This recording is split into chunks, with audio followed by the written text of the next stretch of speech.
बिस्मिल्लाहिर्रहमानिर्रहीम। अस्सलाम वालेकुम बच्चों, कैसे हैं आप लोग। आज हम लोगों ने पेज नंबर 64 और 65 की रीडिंग करनी है।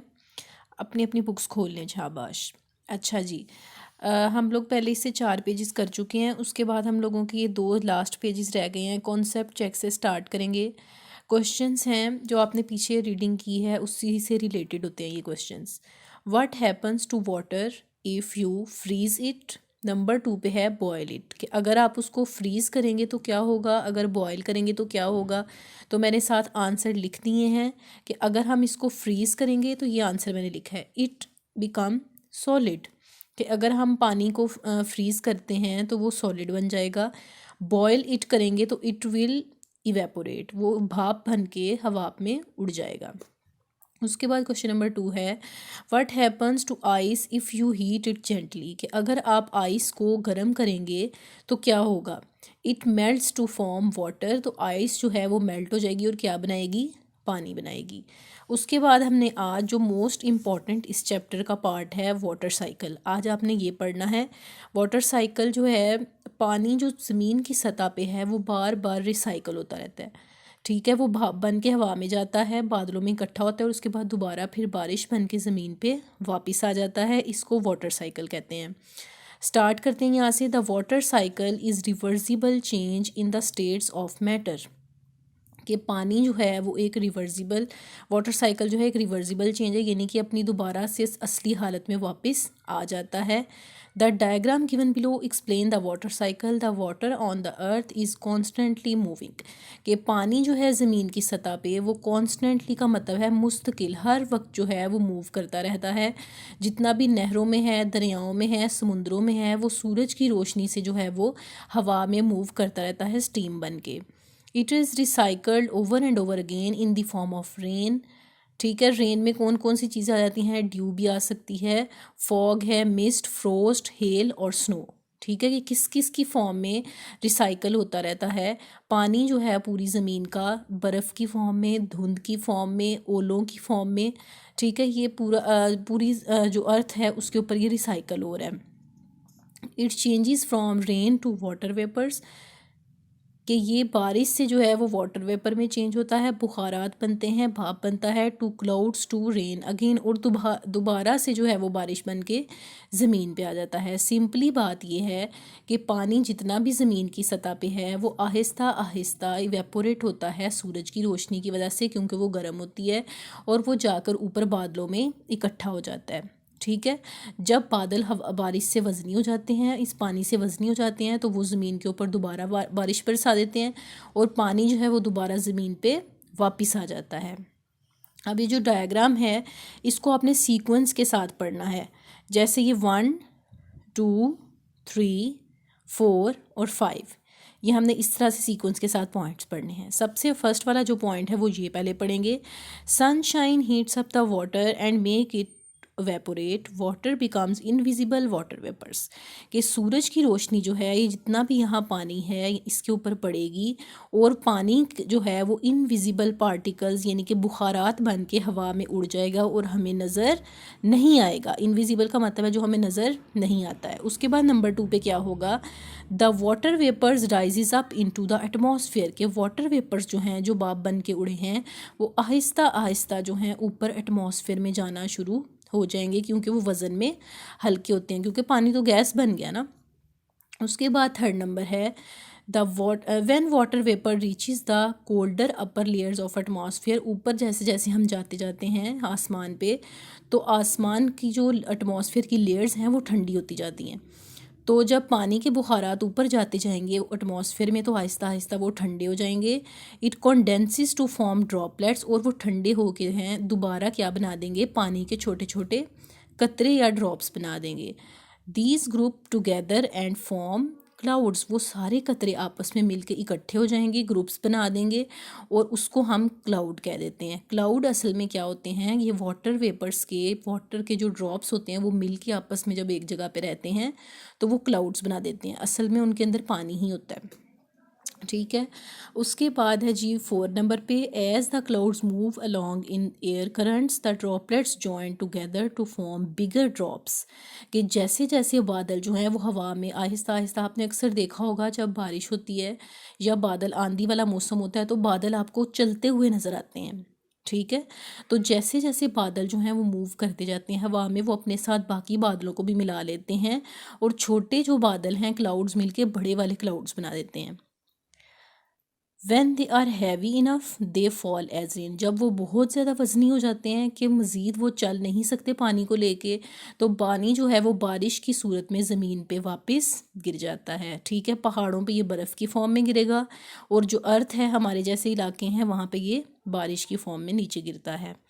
फिफ्थ वाला है जी, rain water collects in streams and rivers. उसके बाद पानी जहाँ पे भी गिरेगा, जैसे कि वो नदी नालों में गिरता है, दरियाओं में गिरता है, नहरों में गिरता है, वो आहिस्ता आहिस्ता इकट्ठा होके कहाँ पे जाएगा, समुंदर में।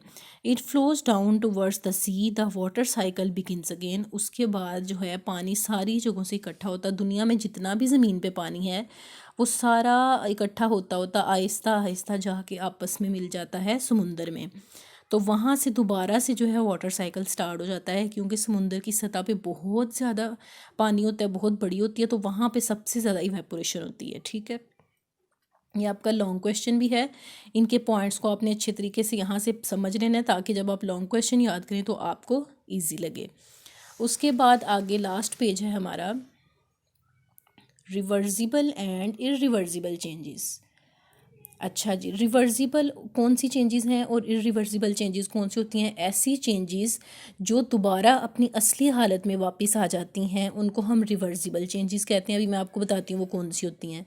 और ऐसी चेंजेस जो अपनी असली हालत में दोबारा वापस नहीं आती हैं उनको इरिवर्सिबल चेंज कहते हैं। पर सबसे पहले रिवर्सिबल पढ़ते हैं। Reversible changes do not produce any new substance as they are not permanent changes. कि रिवर्सिबल जो चेंज है वो परमानेंट नहीं होती है। जैसे अगर आप कागज़ के पीस को फाड़ते हैं या थोड़ा सा फोल्ड करते हैं तो वो दोबारा से सीधा हो जाता है। ठीक है। इसमें कोई उसकी शक्ल तो नहीं चेंज हुई ना, जैसा कागज़ फोल्ड करने से पहले था या फाड़ने से पहले था वैसे ही रहता है, तो ये परमानेंट चेंजेस नहीं है। Heating water changes it's liquid state into gaseous state. पानी को अगर आप गर्म करते हैं तो वो लिक्विड से गैस में चेंज हो जाता है। It changes into water vapours और स्टीम, या फिर वो स्टीम में चेंज हो जाता है। If you cool the water vapour, अगर आप उनको दोबारा ठंडा करेंगे वेपर्स को, it turns back into liquid water, और वो दोबारा से पानी बन जाएगा। इफ़ यू फ्रीज़ वाटर, अगर आप पानी को फ्रीज़ करते हैं, it changes into solid ice, तो वो बर्फ़ बन जाती है, सॉलिड हो जाता है। And when the ice melts, और जब आइस मेल्ट होती है, it changes back into water, और दोबारा से पानी बन जाता है। देखें अब इसमें कोई केमिकल चेंज नहीं हो रहा, यानी कि पानी जो है कभी गैस बन रहा है, अगर आप उसको बॉईल करते हैं तो वो गैस बन जाता है, अगर आप उसको फ्रीज़ करें तो वो बर्फ़ बन जाता है, लेकिन अगर आप उसको दोबारा से मेल्ट आइस होती है तो दोबारा से पानी बन जाएगा। ये सारे के सारे जो चेंजेस हैं ये फिज़िकल चेंजेस हैं। These are some examples of reversible changes, they are also called physical changes. इनको फिजिकल चेंजेस भी कहते हैं या फिर इनको रिवर्सिबल चेंजेस कहते हैं। जैसे यहाँ पे एक एग्जाम्पल दी हुई है, ये है melting of butter, how is this change reversible. Melting of butter है कि अब वो कहते हैं ये किस तरह से रिवर्सिबल चेंज है। देखें यहाँ पे एक बटर का पीस है वो मेल्ट हो रहा है, अभी ये चूल्हे पे है इस वजह से ये मेल्ट हो रहा है। अगर आप इसको ठंडा करेंगे, चूल्हे से उतार देंगे, थोड़ी देर बाद ये दोबारा इसी फॉर्म में आपको इसी तरह सॉलिड फॉर्म में नज़र आएगा।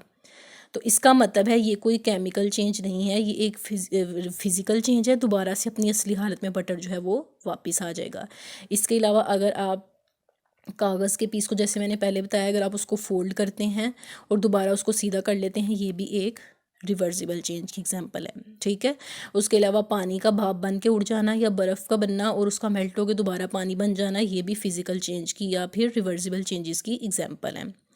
उसके बाद है इरिवर्सिबल चेंजेस। इसमें जो चीज़ बनेगी वो एक नई चीज़ होगी और उसको आप दोबारा उसकी असली हालत में वापस नहीं लेके जा सकते हैं। Irreversible changes are permanent changes, ये बिल्कुल परमानेंट होती हैं। These changes produce a new a completely new material, इन चीज़ों से जो है वो बिल्कुल एक नया मटेरियल आपके पास नई फॉर्म सामने आती है। A simple example of this is cooking food, इसकी जो सिंपल एग्जांपल है वो फूड को पकाना है। जैसे अगर आप सब्ज़ी पकाते हैं या गोश्त पकाते हैं तो वो दोबारा अपनी असली हालत में वापस तो नहीं आता कि आप उसको दोबारा से जब ठंडा करेंगे तो वो गोभी पूरी साबित की साबित बाहर आ जाएगी, ऐसे नहीं होता। ठीक है, ये सारे केमिकल चेंजेस हैं कि अगर आप एक दफ़ा गोभी को या आलू को काट के पका लेते हैं तो वो दोबारा अपनी असली हालत में कच्चा आलू नहीं बन सकता है। ठीक है, तो ये केमिकल चेंजेस होते हैं, ये अपनी असली हालत में वापस नहीं आ सकते, इसलिए इनको इरिवर्सिबल चेंजेस भी कहते हैं। It leads to an irreversible change. You cannot turn a boiled or fried egg back into a raw egg. कि अगर आपने एक अंडा फ्राई कर लिया है या बॉयल कर लिया है तो आप उसको दोबारा से जो है वो साबित अंडे में कन्वर्ट नहीं कर सकते हैं। They are also called chemical changes, इनको केमिकल चेंजेस भी कहते हैं। जैसे ये एक अंडा यहाँ पे फ्राई हुआ हुआ दिखाया हुआ है, अगर मैं आपसे कहूँ कि इसको दोबारा से गोल अंडा बना दें तो ये बनेगा? कभी भी नहीं बनेगा। ठीक है, तो ये एक इरिवर्सिबल चेंज है। उसके बाद उन्होंने कहा है discuss and answer what are examples of chemical and physical changes, can you name, share your ideas. आपने अपने माइंड में सोचना है कि कौन कौन सी आपके इर्द गिर्द चीज़ें हो रही हैं जो कि फ़िज़िकल चेंजेस हैं और कौन सी ऐसी चीज़ें हैं जो कि केमिकल चेंजेस हैं। केमिकल चेंजेस में एक तो ये अंडा बॉयल करने वाली एग्जांपल आ गई, फूड को पकाने वाली एग्जांपल आ गई।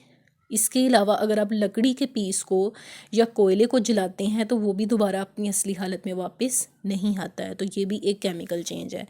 यहाँ तक आपका चैप्टर हो गया है ख़त्म। उसके बाद हम लोग अब आपको वेकेशंस हो गई हैं। ठीक है, इसके बाद आपको लेक्चर्स नहीं आएंगे जितनी देर आपको छुट्टियाँ हैं। जैसे ही छुट्टियाँ ख़त्म होंगी आपको बता दिया जाएगा और न्यूज़ लेसन आपका जो है वो मैं अपलोड करूँगी। ठीक है, अपना ख्याल रखिएगा।